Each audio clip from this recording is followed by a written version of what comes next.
All right, everybody. It's the next episode of Moon Knight. Thanks for joining me here today on the channel. If you're brand new to the channel and you haven't ever seen it before and you're just looking for Moon Knight spoiler reviews, well, do me a favor and subscribe. Hit that notification button, hit the like button. Do all that, please, as we break down everything that's going on with Moon Knight.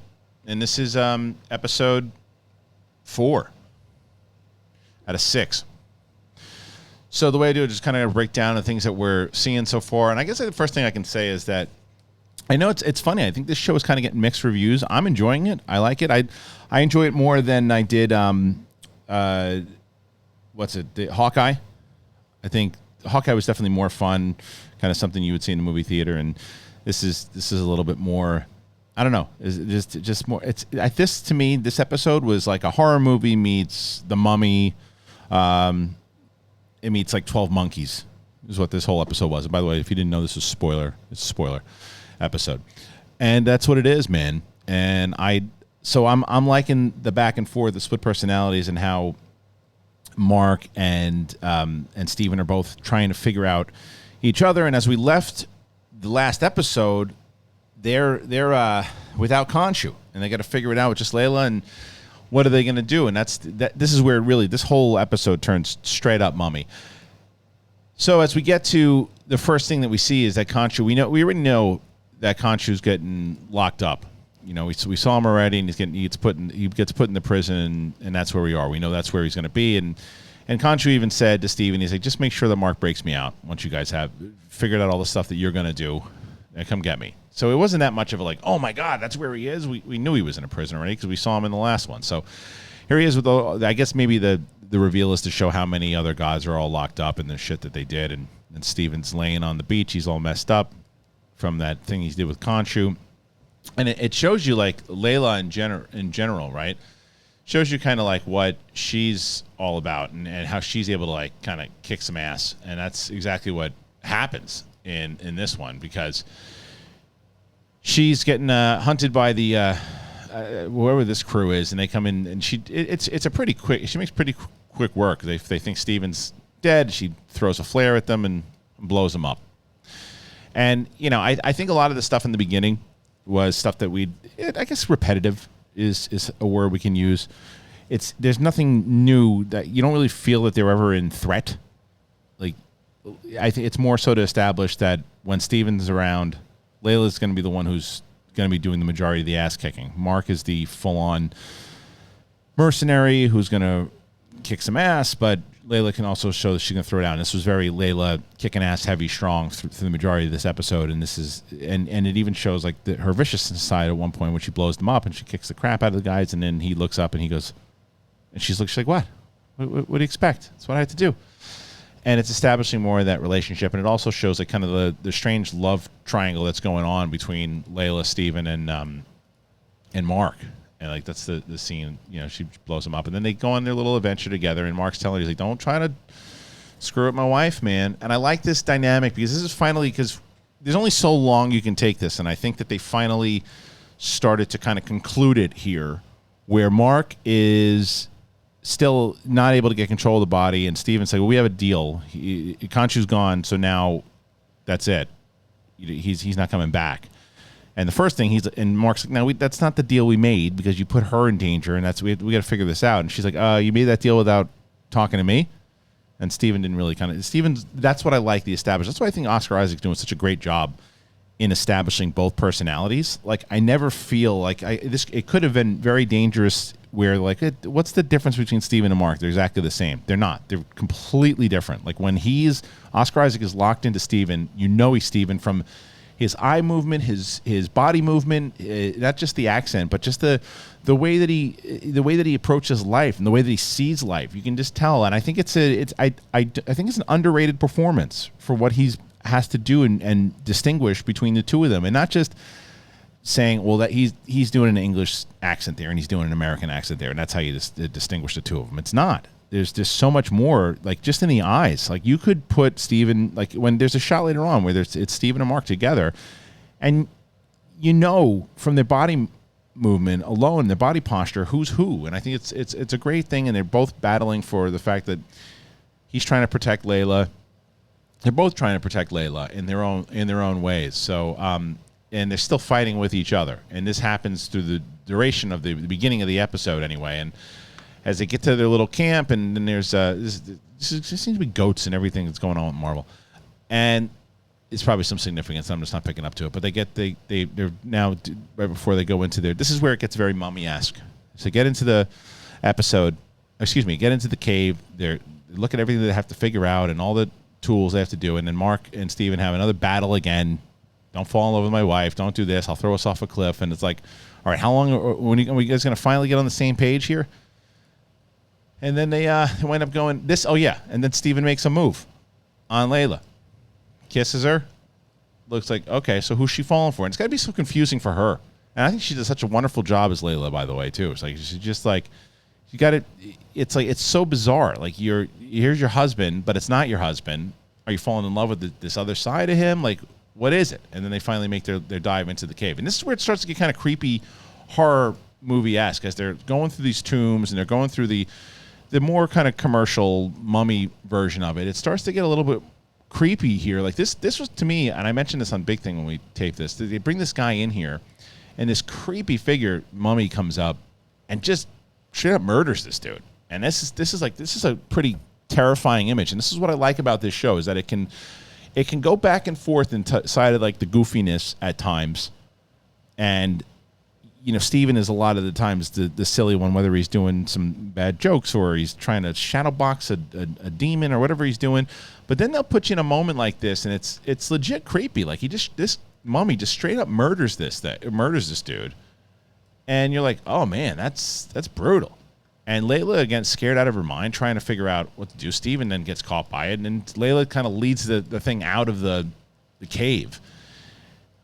And again, even this scene, and this is again the actress who shows, because Layla's tough, but she's still fighting like a demon, so she's scared. And this was a creepy image too. It seemed like something like a Sam Raimi movie, where the mummy kind of pulls her back and like twice, and finally she gets out to fight him, and he's like trying to stab her with his arm bone, with his hand bone, and like all like this was like some creepy stuff. I really enjoyed this the fact that they went there with this, because this was like, I think, Mummy times 10. And I also like that it was less CGI. It looked like more, at least it looked less CGI. And it looked more like actual practical effects and like costumes. And I think it just plays better than when you have those CGI creatures, or maybe they just got so much better now with the technology than what it used to look like. But this was pretty terrifying, I thought, and I thought it was a good moment. There's a great scene. I think I have the screenshot when she, like she's like gritting her teeth, like scared out of her mind, and then she stabs the thing in the head with the flare, and it's like, okay, now that's what you deserve, stupid mummy. Look at you. Look, you could have been fine with your bone hand, living a life of bonehandedness, and instead now you got a flare in your head, stupid asshole. And then Ethan Hawke, who probably could have came out to help but decided not to. And he comes out and said, let's have a talk. And meanwhile, again, playing into the mythology of Egyptian gods and legends of the past, and Alexander the Great, he comes across the tomb and he finds it. But then we cut back, this juxtaposition between what's going on with Layla, who is having this moment now with Ethan Hawke, who tells her, say, listen, I was trying to tell you, what do you think happened to your pops? And he snitches on Mark, and says that Mark was responsible for her father's death, and that's gonna obviously cause a rift. And it had like the Indiana Jones feel to it, where not inside the same thing, where Indiana Jones wasn't responsible for Marion's dad's death, but certainly had that relationship of Abner and everything there. So it gave me a couple flashbacks there, but. As we cut back and we see now that he finds that Alexander was indeed an avatar, and that's where the god's been hiding out. He pulls out the stone prison that I guess the god's been in. I got it. Let's get the hell out of here. And she comes in and she's no, let's talk about this. And Ethan Hawke got exactly what he wanted. And this is a great scene, and I think that what I really liked about this scene was Steven at this point going, yeah, no, I know I've been kind of a bastard about not giving you the body back, but I don't want anything to do with this domestic dispute. Yeah, you figure this out. And then Mark comes in. He's like, let's get out of here. And she's like, no, what happened to my dad? He's like, no. He's like, did you kill my dad? He's like, of course not. And we don't even know yet exactly what happened. And then we do find out that he was there and that it was just something, the guy that he was with kind of went bonkers. And he feels responsible for it. He's trying to protect her the whole time. And it's also, by the way, the other thing that to show that, as I mentioned, the thing that I was getting kind of tired of the fact that Mark and Steven just keep fighting with each other. There's this kind of truce between them where Mark Steven told Layla right before they went into the cave, hey, just to let you know that Mark's trying to protect you. He just doesn't want Khonshu to take you over, so that's why he's being so protective. And then Mark thanks him for that. He gives him a little bit of crap for kissing her, but he thanks him, and that seems to end this dispute that they're going to have for a while, because it's like it was getting tiresome for too long, but it seems to be ending now. But Mark now has to figure this whole thing out with Layla, which I like. And then they go 12 monkeys on you, because here comes Ethan Hawke with his renegades, and Ethan Hawke shoots him dead. So we think, and then we get this whole television shows that he's watching to make us believe as we get into this 12 monkeys type of scenario. And there's the lady on the left is one of the cops, and there's the other cop, and the scenarios that do we think has he been playing this whole thing in his head? And then there's even Layla, who's going nuts on the side there too, and she's part of it. So maybe this was what we're meant to believe, is that Mark is actually putting together all these images in his head, and the thing that he's watching on television, and these people inside of the room. He's creating this whole Wizard of Oz kind of fantasy, and he's just kind of losing it. And so much so that he looks into the mirror. He can't even have a conversation with this image, and in the figure that he has of Moon Knight, it's like, is he just making all of it up? And here's the Tomb Buster VHS that he's been watching, and then we get the zoom in of now Ethan Hawke, who's the doctor in this figure. So with all the figures around, and it's this part of it really reminded me of The Matrix, where Neo's kind of caught inside of that world between worlds, or even Harry Potter when he's caught in between the world between worlds, or Star Wars, the world between worlds, and that kind of dimension of where are you, and can you really lock into what's really going on here? And as he sees these cops again, and then he runs through, and he gets to the Alexander tomb, and inside is Steven. This is what I was talking about before. Like when you see these two right here and they're looking at each other, you can tell right away. Like Steven's on the right, Mark's on the left. They're trying to figure out how the hell is this happening, and then they remember what's going on. They realize the world that they're in. And I was just watching Doctor Strange Part 1. We're doing a rewatch of it, and all the rules that they've now set up in Marvel that anything can happen, and that all these different dimensions and planes and things that they're in.